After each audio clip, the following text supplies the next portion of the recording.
Good morning. You are listening to National Real Estate Auction Radio. I am your host, Doug Dennison, and we are broadcasting from beautiful St. Augustine, Florida, the nation's oldest city, at WFOY 1240 AM studios. Through the power of the Internet, this program is being streamed worldwide on 1240news.com. The show will also be archived on RowellAuctions.com as they are the host of this program. Additionally, the show will be posted on YouTube.com. We're going to be talking about real estate auctions, past auctions, upcoming auctions, different real estate markets across the country. We've got a lot of topics today to help us out. We got several real estate and auction leaders calling in and looking forward to talking to everybody. Let's go to our first guest. Good morning. You're on the air. Good morning, Doug. This is Brian Rich. Hey, Brian. How are you doing, sir? I'm doing very well. Well, good. Tell us who you are, where you're from, what firm you are from, all that kind of good stuff, Brian. Okay. Again, the name is Brian Rich, and I am an attorney and a partner with the law firm of Berger Singerman, and I am resident in our firm's Tallahassee office. We are a Florida-based business law firm, and we have offices in Miami, Fort Lauderdale, Boca Raton, and Tallahassee.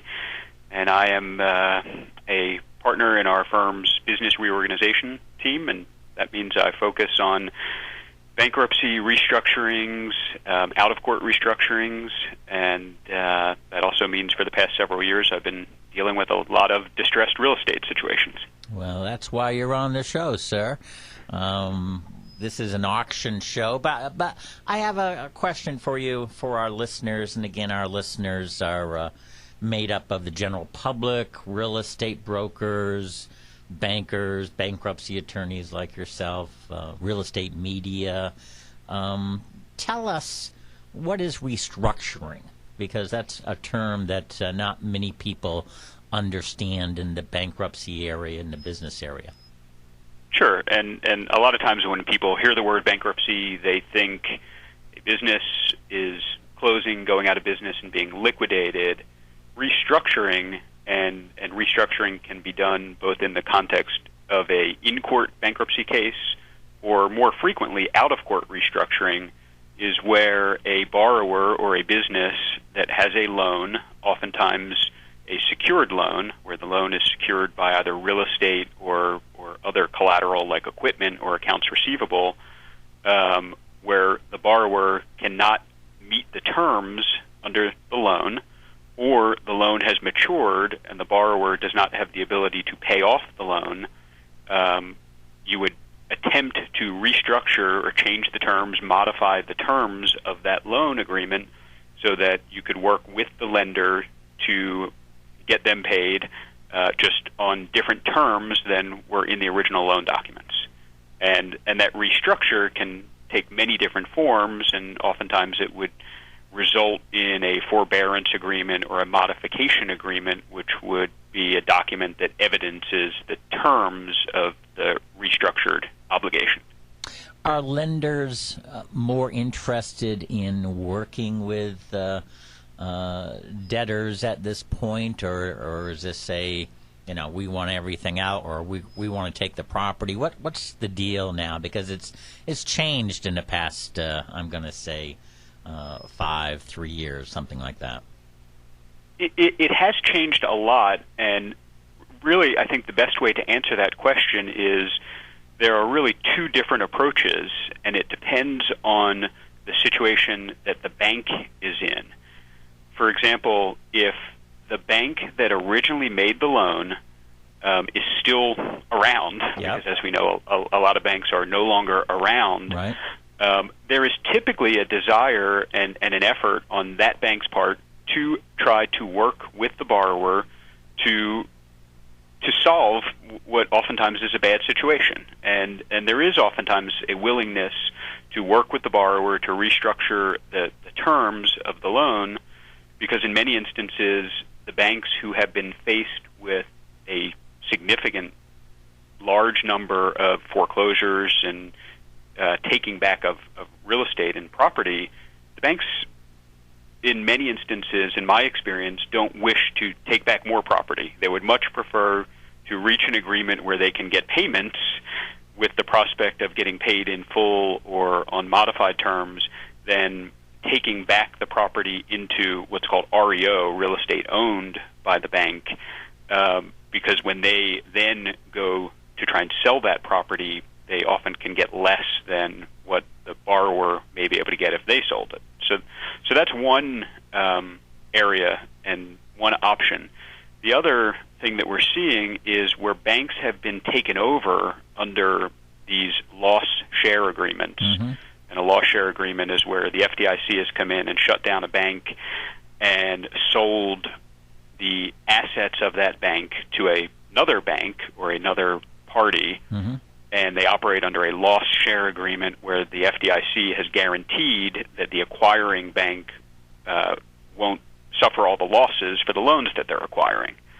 And in those instances, we're having a great deal of difficulty in getting to negotiated resolutions because, again, in my experience, under the loss share agreement, the acquiring bank, the bank that now holds the note, right, is not incentivized to do a deal. They're incentivized to, as quickly as possible, reappraise the property, take it back either in a deed in lieu of foreclosure or in a foreclosure, pursue judgments so that they can then maximize their recovery under the loss share agreement. So it's made it it's a difficult environment to try and negotiate because the bank is disincentivized to do a deal with the borrower. They're getting fees. Well, tell me if I'm correct or not. Are they getting fees and paid fees to kind of manage it? Is this like the old days for the RTC where there were asset managers who were getting paid to manage rather than, and that was a better deal than actually selling the property? They could sell it after they managed it for a couple of years, and so, as you say, disincentivized. Well, what we've seen, and I think many of the loss share agreements are different, and some may provide Sure. for the management, but what we're seeing is under the loss share agreement, the bank will recover more or at least faster if they take back the property and submit their claim to the FDIC under the loss share agreement, and then they can sell the property down the road. It doesn't matter because they've already recouped their losses. Oh, okay. Interesting. Has there been any movement? I know our firm did an auction for a loss share acquiring bank that the FDIC approved, and that took us a couple years to try to, get the bank to, say, well, okay, this is good if the FDIC approves because we want to get our monies back, and if they don't approve, we don't want to take the risk of taking a hit. Is there any movement that you've seen in that direction? Well, you hit right on one of the frustrations that we're dealing with and seeing. The banks, in their defense, Yep. and I represent the borrowers most of the time. I do Sure. represent some banks, but in the bank's defense, they, in this highly regulated area right now, and under the strict terms of these loss share agreements, the banks are unwilling to make a move Yep. without the FDIC approval, because if they do it wrong, they put at risk Yep. their recovery under the entire loss share agreement. Yeah. So that's contributed to the problem. But what we're starting to see is some movement in some legislatures and some government bodies to recognize that what appears to be the unforeseen negative result from the loss share agreements, it seems that the negatives are starting to be recognized, and there's been some movement to try and limit the ability of the acquiring bank to seek deficiency judgments and to require them only to look to the collateral, because in addition to forcing the take-back of the property, they're also pursuing judgments and forcing individuals and guarantors into personal bankruptcy as a result, because they feel it's better to get a judgment against the guarantor So then they can say they've done all that they can do under the loss share agreement to try and collect. Now, most loss share agreements, I'm going to say, are for 5 years. Is that what you've seen? Is that about right? Yes, 5, and we've seen some 7-year ones. 7 years too. Okay. So, correct me if I'm wrong, but a lot of these acquiring banks took over 2, maybe 3 years ago. And don't they have to do something within that 5 years or risk not getting paid at all? That's my understanding, yes. Okay. So if that is the case, then these next 2 years or next 3 years is going to be a time where, whoops, we better do something. We better do something now. And that usually, in my experience, is the first one out is the best one, because if you wait and wait, then the market softens. And so again, I'm seeing that some of the acquiring banks are saying, hey, let's push this. Let's try to get some kind of agreement from the FDIC. Let's send them a proposal and try to get this out, because these are some of these properties are small assets. There's big ones, but there's a lot of very small assets. And if you have 500 assets from the acquiring bank, and 400 of them are under, pick a number, under $100,000, it still takes so much time for your staff to deal with these properties that what we've been finding lately is banks, and just not loss shares, but banks are saying, man, let's sell these. Let's sell them at auction. And by the way, let's sell them at absolute auction, because they're kind of getting the deal that, if you just have an auction without real excitement, and an absolute auction brings excitement because everybody knows it's going to be sold, we're not going to get full market value. And so that's very interesting, and I wasn't planning to go this way, and so I'm so happy that you talked about that, Brian. Tell us, you and I worked a couple of times together. The one that I always remember is a couple of hotels in the West Palm Beach area for bankruptcy. Can you kind of give us a little bit of history on that? Sure, and that was a interesting and fun case, and it was not unique, but it was rare in that case, as a result of the auction of the hotels, we were able to recover full value for all of the creditors, and in fact, we ended up getting some money back to the equity holders in that case. And I think that was driven in large part due to the auction process. It was at a different time, but the auction that we worked on, the marketing of the hotels and the buzz that was generated enabled us to really maximize the recovery and bring real bidders to the table, and it worked out great for all involved. Well, thank you. That was a fun time, and I always love working with you. What's the difference between a Chapter 11 and a Chapter 7 bankruptcy, if you will? Sure. A Chapter 7 is a liquidation. A debtor files and basically turns over the keys and all the property to a trustee who gets appointed to administer the assets of the estate and typically liquidate them and sell them. A Chapter 11 is a traditional reorganization where the debtor attempts to propose a plan of reorganization and restructure its obligations based upon the financial realities and economic realities that it's facing, in an effort to maximize the payment to creditors, but to maintain the business as an ongoing business. Well, very good. I asked you a little bit earlier, one of the really kind of weird things that happens in bankruptcy court is a term called a stalking horse offer.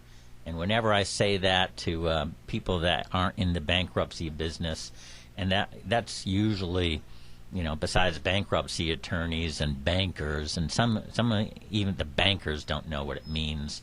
Tell us what a stalking horse offer is. Okay, the stalking horse offer, or the stalking horse bidder, is basically the first party to make an offer, and they are setting the price, the initial price for the asset.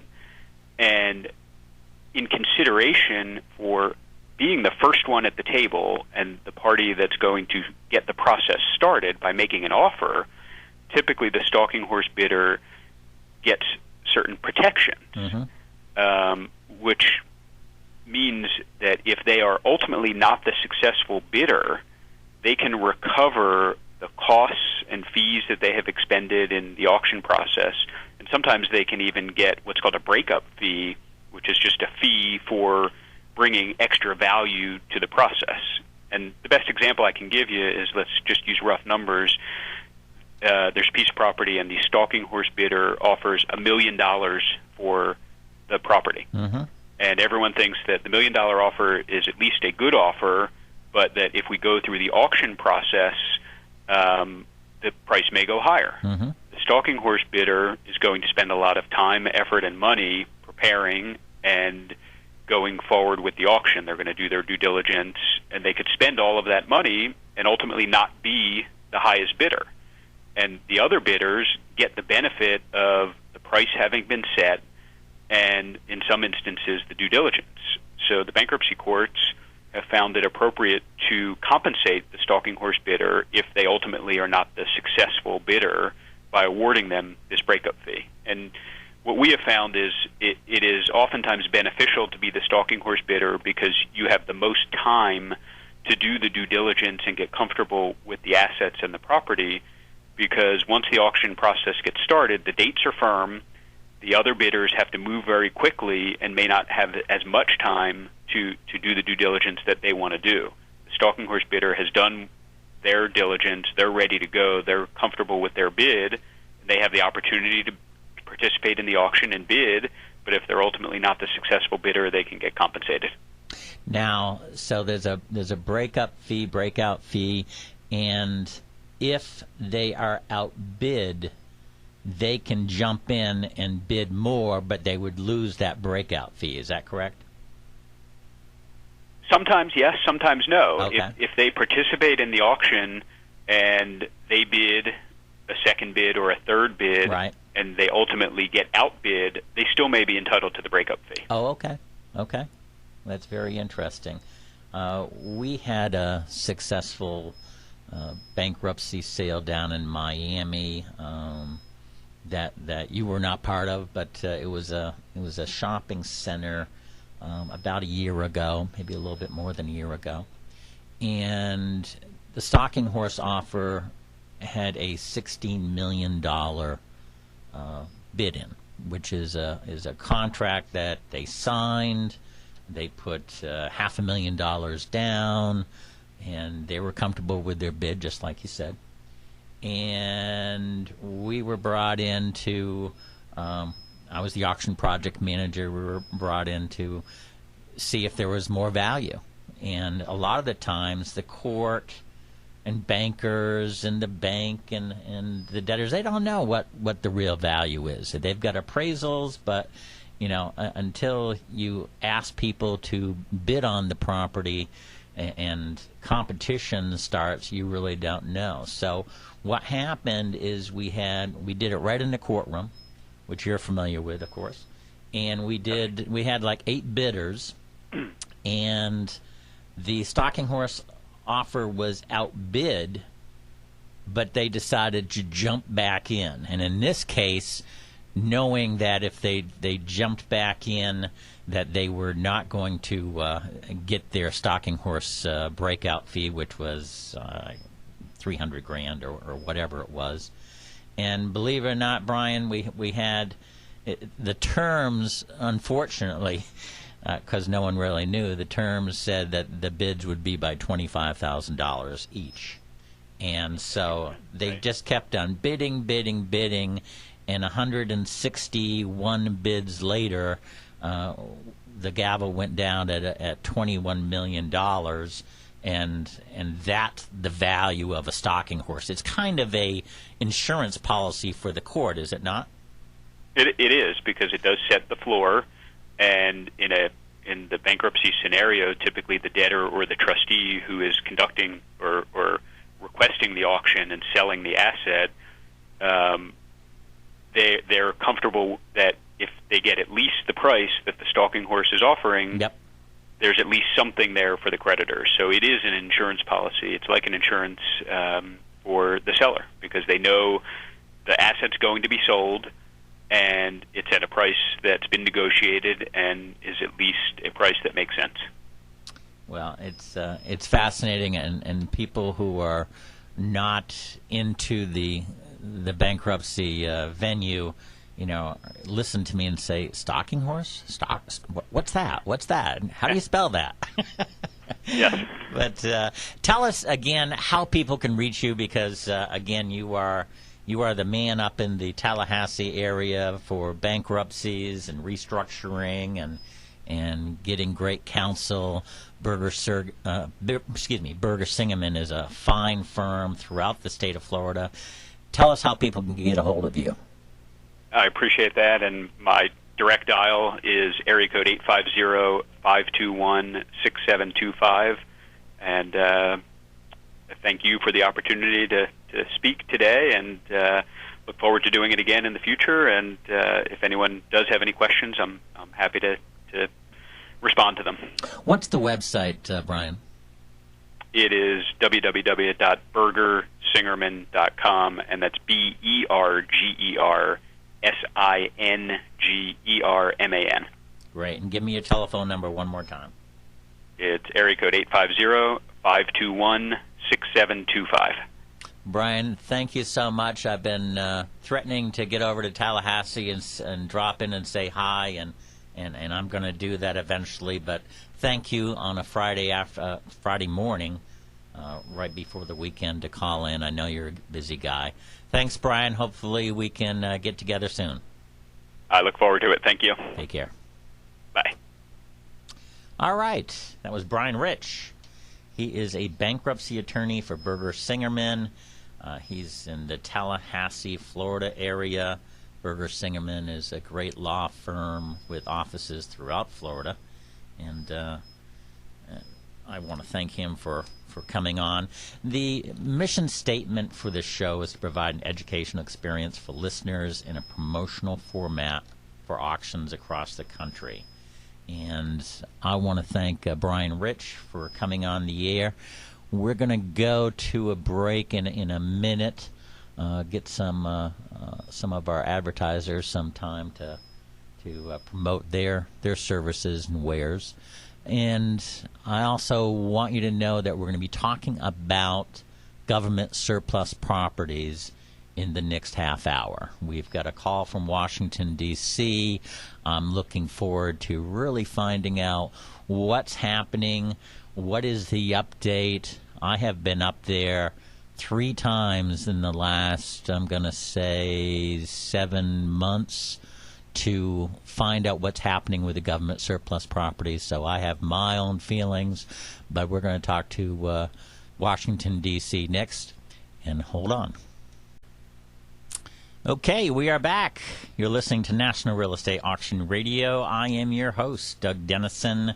We're talking about real estate auctions and real estate, getting VIP people from around the country to call in and talk to us about what's happening in regards to things that affect auctions and real estate. We just had Brian Rich, who is the bankruptcy attorney for Berger Singerman in Tallahassee, Florida. Brian and I had done a couple of auctions together in bankruptcy court a few years ago, including having 2 hotels that we did a bankruptcy auction in. I was the auction project manager, and it was very successful. I was pleased to hear that he noted that not only was the debt paid, but there was monies also available at the end of that, and that normally does not happen, unfortunately. Usually somebody gets hurt in bankruptcies, and in this particular auction that we did in West Palm Beach. There were 2 hotels right off the turnpike, and we generated a lot of buzz, as Brian said, and we were successful, and I want to thank him for that. We also talked about stalking horse offers, which is just interesting to me that that many people don't know about this, and again, our job is to provide an educational experience for listeners in a promotional format for auctions across the country. Most people do not know what a stalking horse offer is, and let me tell you how you spell it. It is STALKING, stalking horse offer, and it's really an insurance policy for the court. It's a good deal for the person who does the original bid, and it's called the stalking horse bidder, because if they are not successful in getting the bid, they get as Brian said, a breakout fee for their services. And so in the particular deal that we had down in that I talked about in the interview, they used a stalking horse offer. We've got another caller. Good morning. You're on the air. Hey, Doug. How you doing? It's Brett Manley. Hey, Brett. Well, it's great to have you on the air again. You've been on the show a couple of times. Tell us who you are and where you're from, sir. Yeah, thanks, Doug. I appreciate you having me here. It's Brett Manley with Congressman Jeff Denham's office, and Doug has been a very fierce defender of my boss's bill, the Civilian Property Realignment Act, which seeks to sell off a lot of underutilized and excess buildings in the government inventory. I'm very happy for all the work that you're doing, and happy to be back here with you. Well, that's great. It's H.R. 1734, if I remember correctly. And that's right. Tell us about Congressman Denham first, because he's been on the show too, and he's done a great job, a very big leader, pushing this through and telling me about the vote. Was there bipartisan support, all that kind of good stuff? Yeah, well, the congressman, he's a longtime public servant. He served in the state Senate in California for 8 years, where property disposal and management of state properties was actually a big issue of his when he was in Sacramento. And so, he got to the United States Congress, and naturally it was a good fit for him. And as a freshman, was offered the opportunity to chair the subcommittee which oversees public buildings, which was an amazing opportunity, and he kind of hit the ground running there and took what he learned in Sacramento and applied it to the national level. And we began immediately working on H.R. 1734, the Civilian Property Realignment Act, and introduced that, I think, last year in about March to set up what we would call like a commission, much like the BRAC process, to sell off unneeded and underutilized properties, and to take a look at some of the properties that we own nationally that maybe the government considers utilized but are so valuable that it would make more sense to hand that over, or sell that rather, to the private sector. And so it was a lot of hard work, but we were finally able to bring it to the floor for a vote, and we were happy that we had, I think, 20-some Democrats join us supporting that legislation. We have a companion bill in the Senate sponsored by Senator Scott Brown, and I know that they are working diligently on their side of the Capitol to see if they can get a vote over there. It's a little bit different scenario. Republicans, of course, are in the minority on the Senate side, so they don't have control of the schedule like we do. But I know they're working hard on a compromise with some leading Democrats over there, including Senator Carper from Maryland, who has an interest in this as well. And so we're hoping that they can get something together here in the next couple of weeks so we can get something to the president before the end of the year. That would be great, and I'll tell you how I got involved. I was listening to President Obama's State of the Union, not this year but last year, and he just said something about government-owned properties, and it just hit a bell. And so I, the power of the internet and Google, and got the remarks. And what he said back in February 2011 was, and this is quote, to take just one example by getting rid of 14,000 office buildings, lots, and government-owned properties we no longer need, we can save taxpayers billions of dollars. And explain to our listeners, how does that save the taxpayers money? Well, I appreciate you asking, and we were very pleased to see that in the president's speech, the State of the Union last year. Unfortunately, we haven't really seen that translate into action from the administration for whatever reason. They haven't been as vigilant on this topic as we would have hoped, but we're still working through it.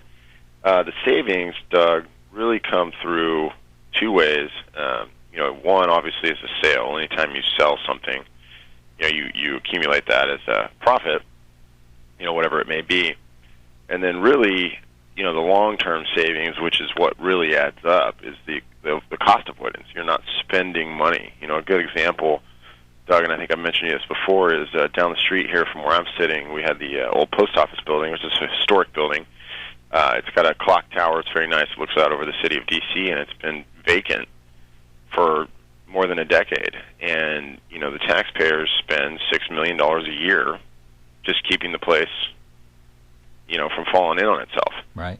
And so, we were able to finally, get some developers to bid on the project, and now I think Donald Trump, is going to be putting a hotel in with some restaurants and spa-type things, which will, instead of paying $6 million for this place, it will be returning $3 million a year for the taxpayer, which is, of course, a difference of $9 million a year, which, is small potatoes when you think we have a $1 trillion deficit.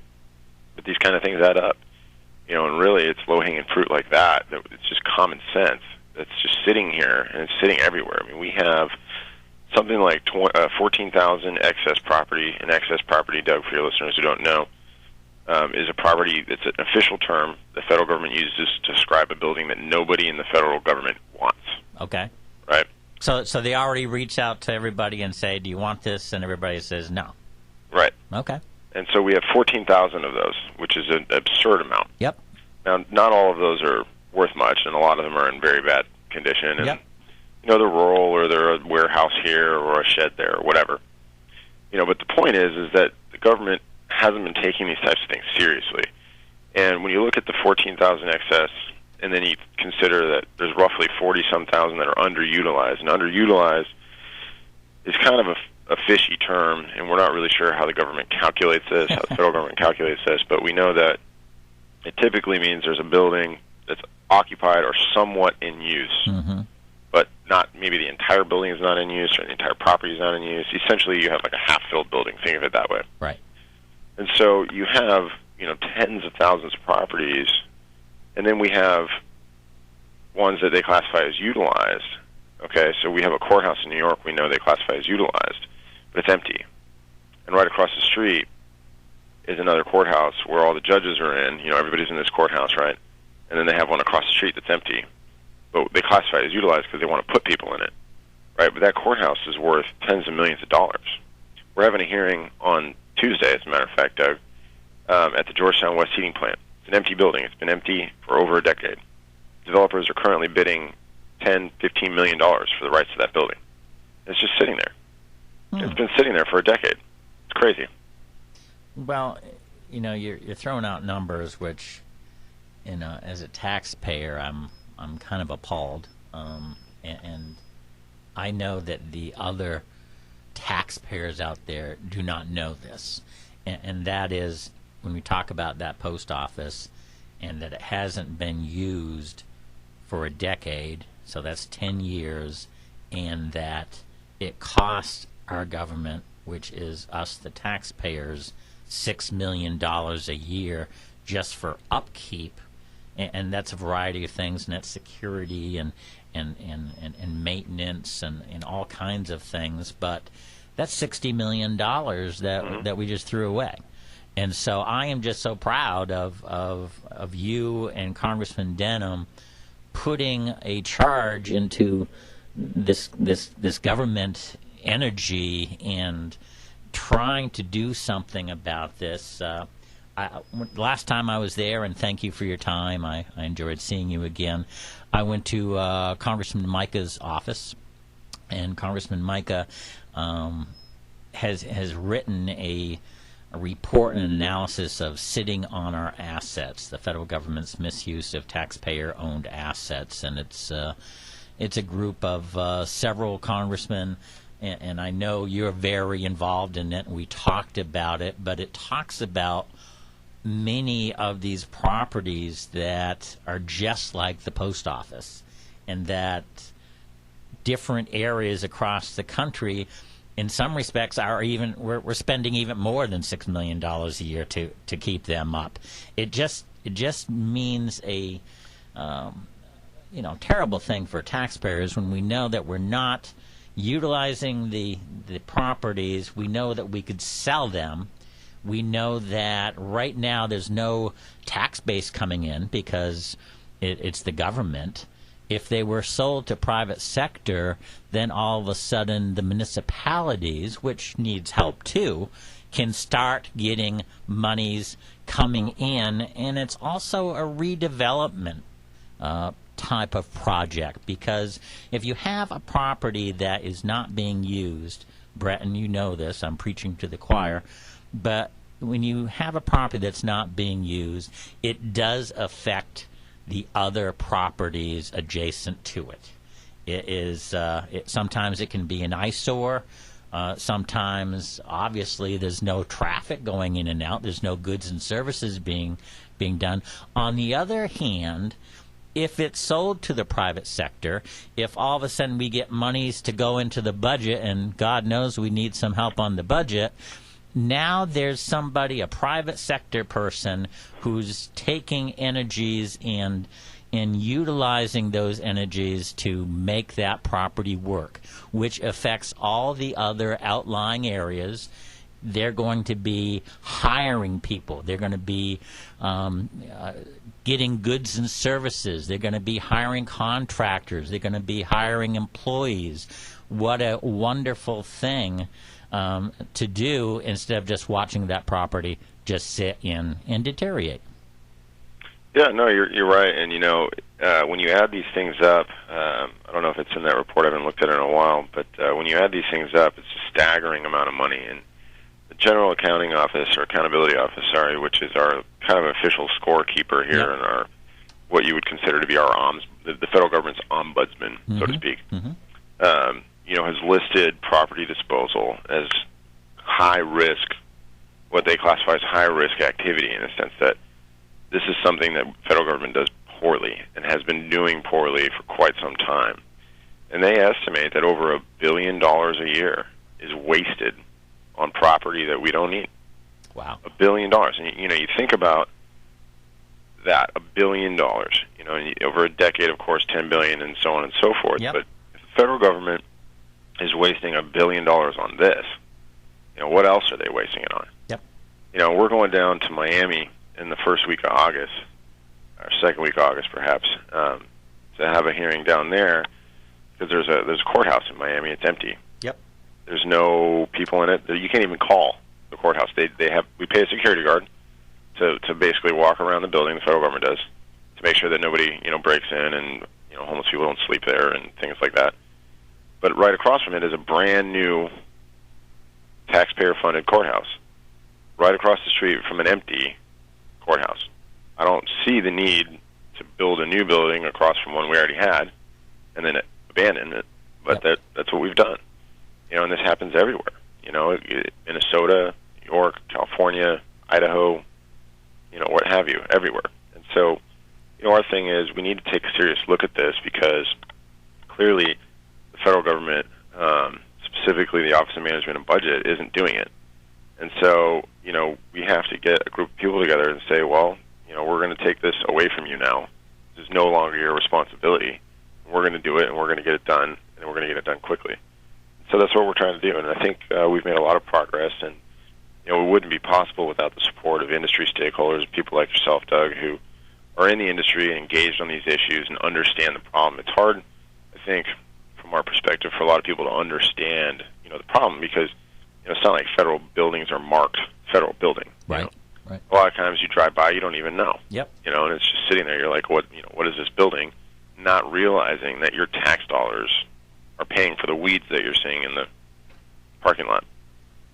Well, when I did my research again last year, I saw an article on www.thehill.com, which is basically a newspaper media source in Washington, D.C., and it says GOP senator to propose auction of federal properties to pay down deficit, and it talks about Senator Scott Brown, and the article says that Brown said he expects his legislation could raise up to $15 billion toward deficit reduction while streamlining the management of federal assets.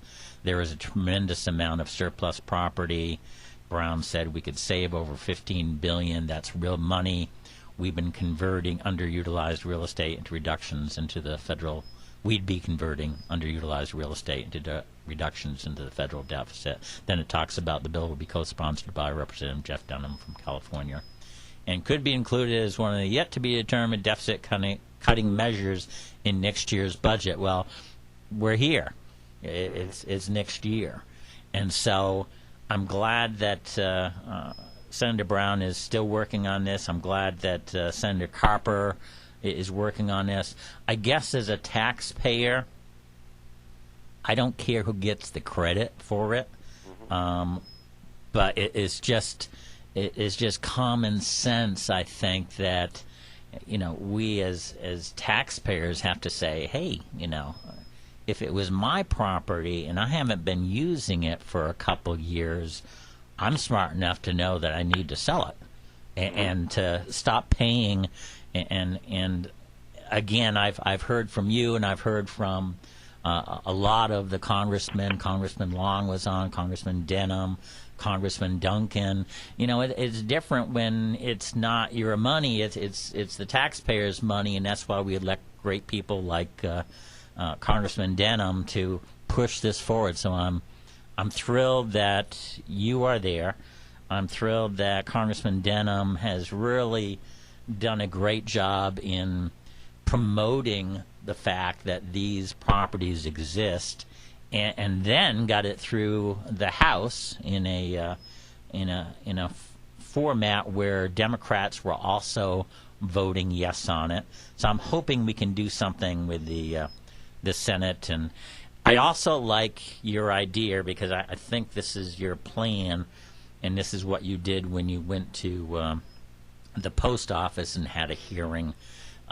It's to kind of get people there to see it live and see the waste, and important decision makers and the press and the media, and saying, hey, we need to do something on that. So I'm glad it worked in Washington, D.C. for the post office. I'm hoping when you come down in August in Miami, it will work there. Of course, I'm from Florida, so I'm thrilled that this is being done, and I think it's a good action plan on your part. Yeah, well, I appreciate it. It's like, it's really a lot like you said. Until you see it in person, yep. It's hard to understand. I mean, we did another hearing with Senator Brown in the old cotton annex, which was literally where the cotton trade was, and it's right down the street here. And it's an abandoned building, and they've estimated it's worth $50 million. Wow. And we know that there are people that want to buy the building. So why don't we just sell it to them? I mean, that's $50 million that the taxpayer doesn't have to worry about anymore. And they don't have to pay the cost every year to keep it up. Yeah, it's a totally empty building. It looks like the kind of thing that a movie producer would shoot a horror movie in. I mean, that's what it looks like inside of this building. It's amazing. Hey, Brett, thank you so much for being on the show again. Tell us how people can go to Congressman Denham's website and get on his weekly updated newsletter, which I think is very, very helpful. I've been on it for a few months, and I always look forward. I think it comes out on a Friday, and it kind of tells what he's been doing, what's been happening, and very helpful. Yeah, no problem. I appreciate it. Listeners can go to denham.house.gov. That's Denham with denham.house.gov. We have a little thing down there in the right hand side for folks to sign up for our newsletter. We send it out every Friday. Stay in touch with us. Congressman's on Twitter. We're on Facebook. We're happy to hear from anyone.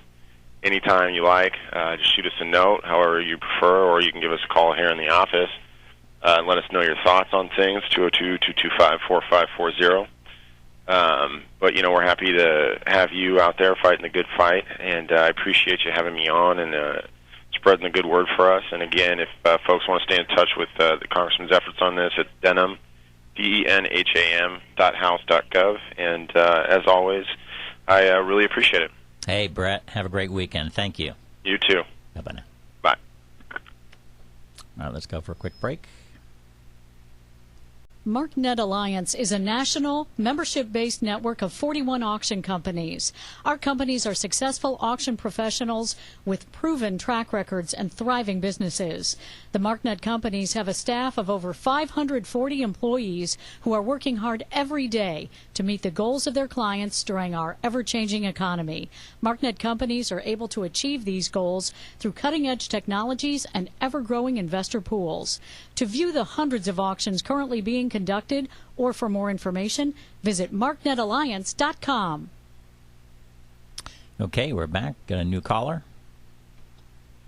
Good morning. You're on the air. Good morning, Doug. Allison, how are you doing? I'm doing well today. How about you? Well, wonderful. Tell us what firm you're with and who you are and where you're from. I'm with Rowell Auctions. My name's Allison Marchetti, and I live here in Moultrie, Georgia. Well, Allison, thanks for calling in. You kind of give us an update on what's happening with Rowell Auctions. And we've had some very wonderful interviews today. We had a bankruptcy attorney on that talked about lost share and banks that are selling their properties. Rowell Auctions has sold, I'm going to say, just in the past month or two, 400, 500 bank properties, and it seems like this seems to be a trend. Yes, it really is. It's the thing that I talked about with the attorney is that besides that it's a trend, the banks have decided that absolute auction is the way to go in most cases. Tell us what an absolute auction is. Absolute basically means that there's no minimum, no reserves. It will go to the highest bidder. Very good. Very good. Which most people are looking for. The buyers are looking for it, but it's great for sellers too, because if you don't have that, then some people are going to say, as bidders, well, it's not going to be sold absolute. That means that the seller has the right to accept or reject the property. So if I go and do a whole bunch of work and energy and bring out a cashier's check and visit the property and work with my broker and maybe even do some tests, and I could be the high bid, I may lose because the bank may decide that they're not going to want to sell. Compared to if it's an absolute property, then I, as a bidder, know that it's going to be sold. I may be outbid, but I'm going to spend the time and energy and resources to learn about the property and bid on the property and hope that I get it. So instead of, and I'm just going to pick numbers, but instead of maybe 3 or 4 people bidding on a property, if it's absolute, you might be able to double the number of people. Easily. Well, I agree. And you're seeing a lot of internet auctions. Is that true? Yes. Why is that? Is it just easier? I don't know if it's easier.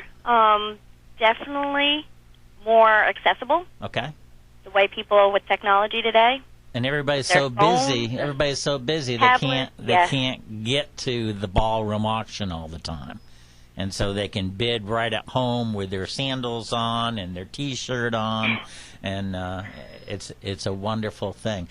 How can people, because I know some auctions are coming up, and again, Rowell Auctions, and you have been a great leader in getting these bank properties and great auction values. How do people find the website? At RowellAuctions.com, and that's RowellAuctions.com.